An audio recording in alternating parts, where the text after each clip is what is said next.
Bonjour et bienvenue sur Bien-être Éthéré, moi c'est Happy. Dans cette vidéo, je voudrais vous parler des super aliments fonio, mil et sorgho et pourquoi c'est vital de consommer régulièrement ces céréales anciennes. Les céréales anciennes telles que le fonio, le mil et le sorgho sont très peu connues. À part le mil qui est un peu plus connu, le fonio est surtout très peu connu. Elles sont pourtant très nutritives, durables parce qu'elles poussent dans les zones arides où elles n'ont pas besoin d'assez d'eau et de ressources pour être cultivées. Et elles sont très versatiles parce qu'on peut les utiliser de façon différente dans beaucoup de repas en fait. Et elles sont très bénéfiques pour la santé. La plupart des céréales anciennes ne contiennent pas de gluten et constituent donc une alternative à la variante du blé qui en contient. Les céréales anciennes sont une catégorie de céréales et pseudo-céréales qui sont restées largement inchangées pendant des centaines voire des milliers d'années, contrairement aux variantes de blé modernes.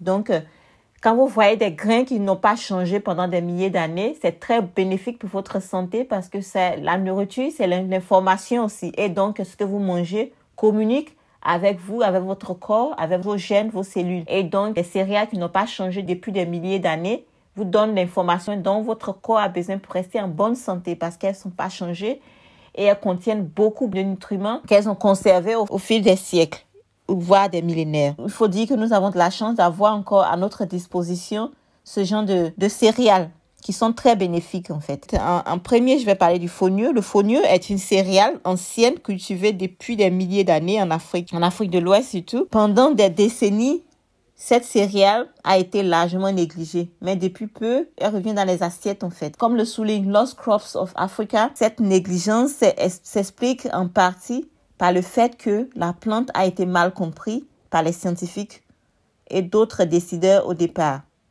Le fonio est une excellente source de vitamine B, un groupe de vitamines qui joue un rôle très important dans le métabolisme, c'est-à-dire la conversion des aliments en cellules énergétiques, la synthèse des globules rouges, la création de nouveaux globules rouges, la santé de la peau, des cellules cérébrales et des tissus corporels. Les vitamines B, telles que la thiamine, la riboflavine et la niacine, sont nécessaires au développement, à la croissance et au fonctionnement des cellules et à la production d'énergie.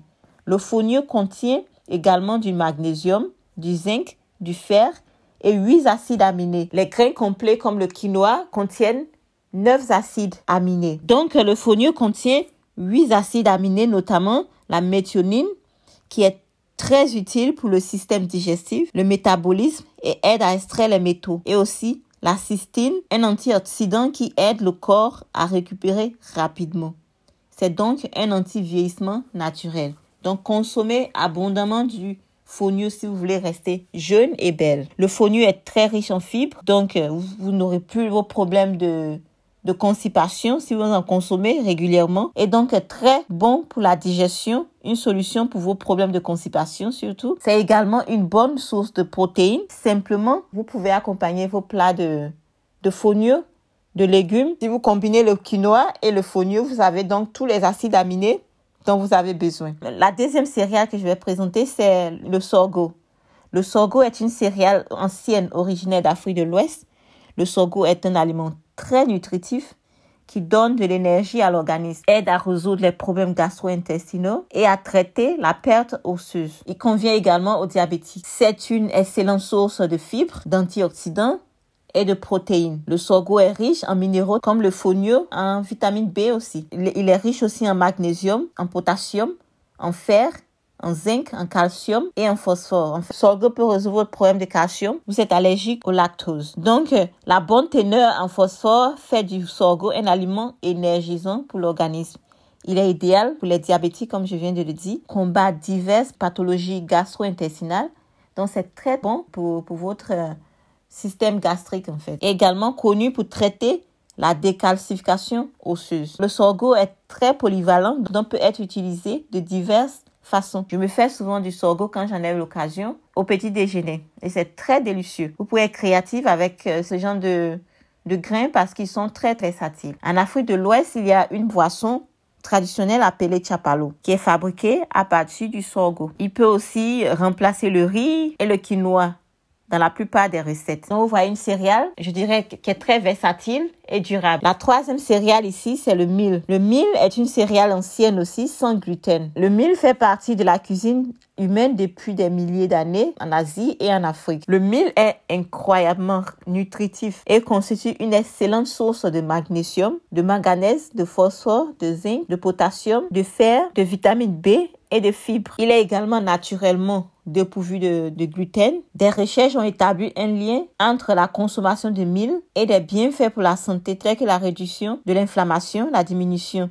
des triglycérides sanguins et un meilleur contrôle de la glycémie. Donc, c'est très bon pour les diabétiques. Le mil est utilisé pour réduire l'insuline qui diminuerait le risque de diabète. Le mil est sans gluten, comme je l'ai dit. Le gluten est une protéine contenue dans certaines céréales telles que le blé, le seigle, l'épeautre, l'orge et l'avoine. Le gluten peut provoquer des troubles digestifs chez certaines personnes comme constipation, ballonnement, irritation du côlon. Il peut aussi provoquer le mal de tête. Donc, si vous mangez beaucoup de pain, de pizza, mon conseil, prenez le mil en lieu et place du pain blanc au petit déjeuner. C'est très nutritif. Donc, toutes ces céréales ont un point commun. Elles sont sans gluten, très nutritives, délicieuses, versatiles et durables. Le secret pour une bonne santé, c'est de maintenir un style de vie sain au quotidien sur une longue période. Et cela passe forcément par une nutrition variée, équilibrée. Et les céréales anciennes vous offrent cette possibilité. Merci d'avoir suivi cette vidéo et à bientôt sur Bien-être Éthéré. Coucou!